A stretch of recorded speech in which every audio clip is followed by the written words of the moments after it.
Rakan.co, Ketua Umum Partai Nasdem Surya Paloh tak hadir dalam pertemuan para Ketua Umum Partai Koalisi pendukung Presiden Prabowo Subianto di kediaman Prabowo pada Sabtu 28 Desember 2024. Ketidakhadiran Surya Paloh sempat menjadi perhatian publik. Namun, Wakil Ketua Umum Partai Nasdem Saan Mustafa memastikan hubungan Surya Paloh dengan Presiden Prabowo tetap solid dan penuh kehangatan. Menurut Saan, Surya Paloh sedang berada di luar negeri sehingga tidak bisa menghadiri pertemuan tersebut. Saan menegaskan Partai Nasdem berkomitmen penuh mendukung pemerintahan Presiden Prabowo.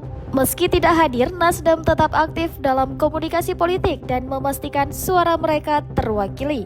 Saan mengungkapkan bahwa pertemuan semacam ini biasanya membahas isu-isu penting termasuk persiapan Natal dan Tahun Baru serta kebijakan strategis lainnya.